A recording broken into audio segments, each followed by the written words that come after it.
Bismillahirrahmanirrahim. Assalamualaikum warahmatullahi wabarakatuh. Alhamdulillah, wassalatu wassalamu ala rasulillah wa ala alihi wa sahbihi wa mawala. Amma ba'd. Allahumma inna nas'aluka ilman nafi'an wa rizqan tayyiban wa amalan mutaqabbala. Naam, kaifa halukum jami'an? Apa kabar anda semua di rumah? Semoga kita semua senantiasa dirahmati dan diberkahi oleh Allah Subhanahu wa taala. Baiklah, untuk materi pembelajaran bahasa Arab kita pada video pembelajaran kali ini, Ustadz akan menjelaskan kepada antum semua tentang domir atau kata ganti dalam bahasa Arab ya. Ya, di sini antum bisa perhatikan. Di sini Ustadz sudah buatkan contoh perubahannya.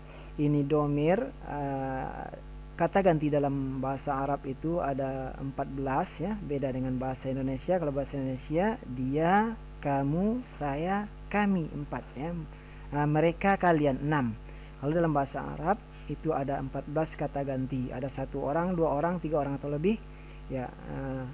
Di sini ada perubahan kata ganti milik ya, dan ingat selain dari kata kerja, ketika kita masukkan kata ganti, maka perubahannya menjadi kata ganti milik ya.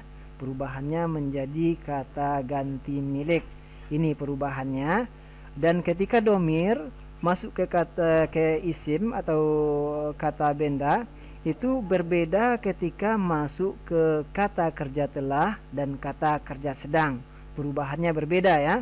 Ketika masuk ke isim dia menjadi kata ganti milik. Nah, seperti ini perubahannya. Yang merah-merah ini adalah tambahannya ketika kita masukkan ke kata benda ya. Contoh, kitabuhu, kitab dia laki-laki ya. Ya, kita ganti kosakatanya dari kitabun menjadi madrasatun. Madrasatuhu berarti sekolah dia. Nah, begitu. Begitu juga dengan kata kerja telah, yang merah ini perubahannya, nanti insya Allah Ustaz jelaskan satu-satu. Begitu juga dengan perubahan kata kerja sedang. Yang perlu antum pahami adalah perubahan domir yang masuk ke kata ganti milik, ke kata kerja telah atau lampau, ke kata kerja sedang, perubahannya berbeda-beda ya, tidak sama. Jadi ketika nanti soalnya keluar disuruh merubah kata ganti milik, ingat perubahannya berbeda antara kata ganti milik dengan kata kerja. Nah, masuk kita poin yang pertama tentang domir kata ganti. Antum perhatikan di sini ya. Yang pertama, huwa, huma, hum, hiya, huma, hunna, anta, antuma, antum, anti, antuma, antunna, ana, nahnu ya. Mengapa seperti ini Ustadz buat cara menghafalnya ya. Antum di rumah menghafal seperti ini biar memudahkan kita memahami makna-maknanya ya. Kita menghafal domir ini seperti kita berzikir kepada Allah Subhanahu wa taala ya. Tapi polanya berbeda. Di sini cuma 14. Jari ibu jari itu cuma 2 domir kita taruh di sini, berarti 14. Kita mulai dari jari kelingking, huwa, huma, hum, hiya, huma, hunna, anta, antuma, antum, anti, antuma, antunna, ana, nahnu ya. Bagaimana cara memahaminya? Antum perhatikan. Yang kelingking, huwa, huma, hum, berarti di sini orang ketiga dari dia laki-laki semuanya ya. Dia laki-laki 1 orang, dia laki-laki 2 orang. Ini dia laki-laki 3 orang atau lebih, atau bahasa kitanya mereka laki-laki. Nah, kalau bahasa Indonesia sama saja antara dia perempuan, dia laki-laki, sama-sama dia. Sementara bahasa Arab berbeda antara dia laki-laki dan dia perempuan. Dia 1 orang, dia 2 orang, dia 3 orang atau lebih. Nah, sementara yang di sini hiya, huma, hunna, ini dia perempuan semuanya, 1 orang, 2 orang, 3 orang atau lebih, atau mereka perempuan. Nah, yang di sini perhatikan anta, antuma, antum ya. Di sini kamu ya, berarti orang kedua. Kamu laki-laki 1 orang, kamu laki-laki 2 orang, kamu laki-laki 3 atau lebih, atau lebih tepatnya kalian laki-laki. Nah, di sini anti, antuma, antunna sama. Di sini kalian kamu perempuan 2 orang, ini kalian perempuan. Ana, saya digunakan oleh laki-laki dan perempuan. Nahnu, kami digunakan juga oleh laki-laki dan perempuan. Di sini tidak ada perbedaan. Jadi antum hafal ini, huwa huma hum, hiya huma hunna, anta antuma antum, anti antuma antunna, ana nahnu. Cara menghafalnya seperti ini biar memudahkan antum memahami siapa kata ganti ini. Nah, seperti tadi, dia laki-laki 1 orang, 2 orang, 3 orang atau lebih. Ya, ini dia perempuan sama 1 orang, 2 orang, 3 orang atau lebih. Ini kamu laki-laki semuanya. Ini kamu perempuan, saya, kami. Itu domir ya. Antum mulai belajar menghafal ya jika antum ingin paham bahasa Arab ya. Karena ini dasar. Nah, kita masuk ke poin yang kedua, yaitu perubahan kata ganti milik ya. Seperti apa perubahannya ketika domir masuk ke kata benda, maka dia menjadi kata ganti milik ya. Di sini Ustadz buat contohnya kitabun, katanya kitabun ya, kitabun kata dasarnya kitabun yaitu kitab atau buku ya. Nanti bisa kita aplikasikan, bisa kita masukkan ke kata-kata benda yang lain, kata benda yang lain. Nah, ya pokoknya selain dari kata kerja. Nah, kita lihat perubahannya di sini dari huwa, huma, hum sampai ke ana, nahnu. Antum perhatikan baik-baik. Yang merah-merah ini adalah perubahannya. Nah, yang pertama kita menghafalnya sama ya.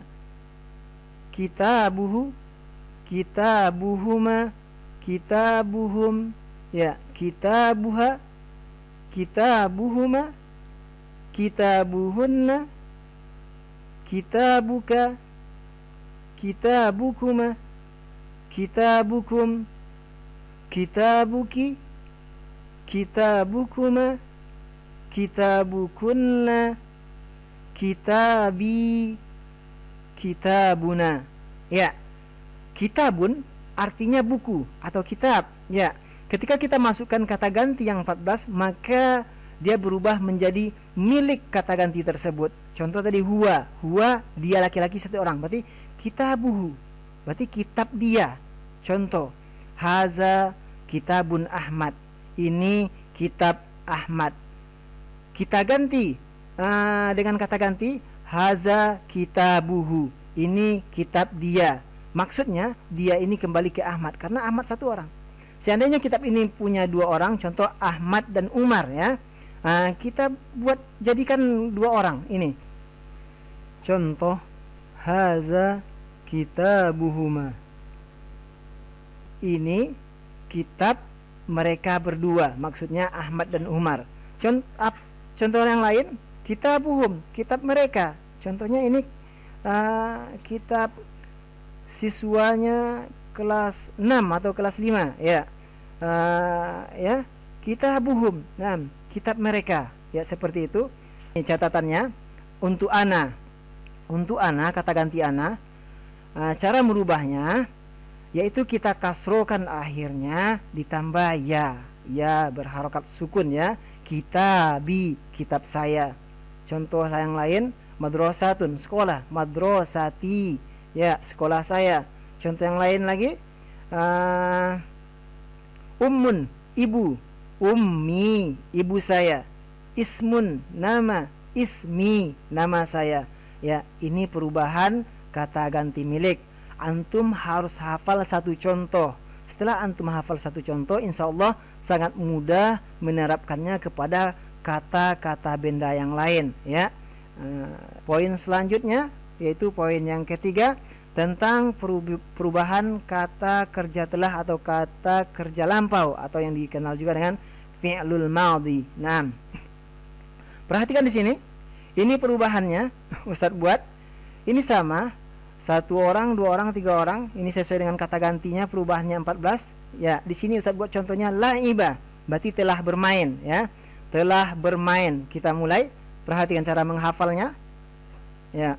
Laiba, laiba, laibu ya.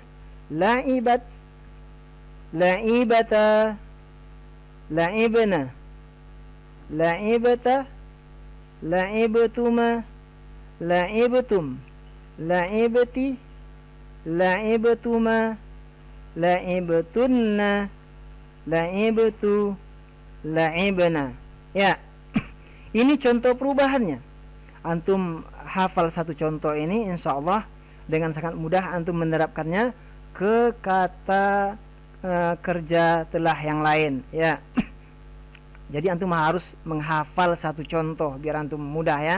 Laiba berarti yang telah bermain, dia laki-laki satu orang. Laiba berarti dua orang. Laibu ya yang pokoknya sesuai dengan kata ganti tadi. Laibu tuh di sini tadi ana, berarti yang telah bermain adalah saya. Laibna, nah di sini tadi nahnu, berarti yang telah bermain adalah kami. Nah, bisa antum aplikasikan contohnya. Pergi, zahaba, sama.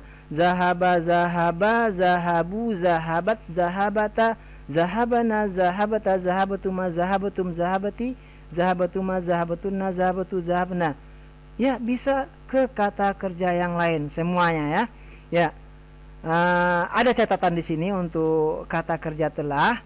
Ini khusus untuk kata kerja telah atau fi'lul shahih. Apa maksudnya? Kata kerja yang kata dasarnya tidak ada alif, waw dan ya. Ya. Contoh kata kerja yang ada alif, waw dan ya-nya qala. Nanti perubahannya berbeda lagi. Insyaallah di lain waktu Ustaz jelaskan cara merubahnya, ya. Dan ini berlaku untuk kata kerja sahih atau fi'lul sahih yang kata dasarnya tidak ada huruf alif, waw dan ya. La'iba, ya. Contoh yang lain zahaba, atau yang lain lagi bisa syaroba, roja'a. Nah, banyak, ya, seperti itu cara menghafalnya dan cara memahaminya. Jadi di sini kita sudah bisa mengetahui siapa yang telah bermain. Ya, di sini dia perempuan, ya sesuai dengan kata ganti yang 14 tadi. Nah, ini perubahannya antum pelajari, semoga mudah dimengerti, ya. Nah, masuk kita ke poin yang ketiga. Ya. Poin yang keempat, ya. Poin yang keempat kata kerja sedang, ya. Di sini perubahannya untuk kata kerja sedang agak lebih rumit dari kata kerja telah, karena yang berubah tidak di akhir saja, di awalnya juga berubah. Dan ingat, untuk kata kerja sedang yang berubah di awalnya itu hurufnya cuma 4. Anaitu, alif, nun, ya, ta, ya. Dan akhirnya di sini sudah ada contohnya. Yang penting antum hafal contohnya satu. Insyaallah akan sangat memudahkan untuk menerapkannya pada kata kerja sedang yang lain, ya. Di sini contoh perubahannya perhatikan. Ustaz masih coba buat contohnya tentang bermain. Tadi telah bermain, sekarang sedang bermain. Yal'abu, yal'abani, yal'abuna, tal'abu, tal'abani, yal'abana, tal'abu, tal'abani, tal'abuna, tal'abina, tal'abani, tal'abana, al'abu, nal'abu. Ya, ini perubahan kata kerja sedang, ya. Nah, di sini bagaimana cara kita memahami siapa yang sedang bermain sesuai dengan kata ganti yang sudah Ustadz jelaskan tadi. Maka cara menghafalnya harus seperti ini biar kita mudah memahami siapa yang sedang bermain di sini. Ya, huwa. Di sini siapa? Huma. Di sini hum, ya. Bagaimana kita ingin bilang kamu perempuan sedang bermain, ya, kita cari kata ganti anti, berarti tal'abina, berarti yang ditambah ta di awal, ya dan nun di akhirnya. Nah, begitu juga yang lainnya. Saya sedang bermain, berarti al-abu. Sekarang kita rubah bermain. Contoh, kita buat kata kerja sedang yang lain. Contoh menulis, kataba, kataba, ya. Kataba yaktubu, sedangnya yaktubu, berarti kalau huwanya yaktubu, yaktubu, berarti kalau saya sedang menulis tinggal kita ganti ya menjadi alif, berarti aktubu. Kalau kami sedang menulis tinggal ganti ya menjadi nun, naktubu. Kalau kamu laki-laki berarti cari kamu laki-laki di sini, berarti taktubu. Kalau kamu perempuan sedang menulis berarti di sini taktubina. Ya, catatan tambahan, perhatikan. Untuk kata kerja sedang di sini ada tambahannya alif dan nun. ada waw dan nun, ada ya dan nun. Ketika tambahannya alif dan nun, otomatis huruf akhirnya kita fathahkan, ya. Ketika tambahannya waw dan nun, otomatis huruf akhirnya kita dhammahkan. Ketika tambahannya ya dan nun, otomatis huruf akhirnya kita kasrokan. Contoh di sini yal'abu. Ketika bertambah alif dan nun, bunya berubah menjadi ba, yal'abani. Ya, ketika tambahannya waw dan nun, maka otomatis dia dhamma, yal'abuna. Ketika tambahannya ya dan nun, maka otomatis kasro dia, tal'abina. Begitu juga dengan kata yang lain. Contohnya kita buat roja'a, pulang, ya. Roja'a yarji'u. Yarji'u berarti yarji'ani, yarji'una. Kalau di sininya tarji'ina, arji'u, narji'u. Ingat, yang berubah cuma yang merah-merah itu saja. Sementara kata dasarnya harokat ain fi'ilnya atau tengahnya tidak berubah. Contoh di sini kan fathah yal'abu, ya. Ketika kita ganti menjadi yarji'u, ya, yarji'u, harokat jimnya kasro tetap yarji'u, yarji'ani, ya, yarji'una. Jangan dirubah menjadi yarja'u, ya, karena ini contoh kata dasarnya tetap yal'abu. Yang berubah itu cuma awal dan akhir yang merah-merah ini saja. Jadi antum pahami, antum hafal satu contoh, lalu antum aplikasikan, antum masukkan kepada kosakata yang lain. Nah, itu penjelasan dari Ustadz tentang kata ganti. Mudah-mudahan antum semua bisa memahaminya, dan Allah memudahkan kita untuk mempelajari dan memahami bahasa Arab, dan juga semoga Allah memudahkan kita untuk memahami Al-Quran, karena Al-Quran berbahasa Arab. Nah, itu materi kita hari ini. Jazakumullahu khairan. Kita tutup subhanakallahumma rabbana wa bihamdik asyhadu an la ilaha illa ant astaghfiruka wa atubu ilaik. Ilal liqa. Naam. Barakallahu fikum jami'an. Wassalamualaikum warahmatullahi wabarakatuh.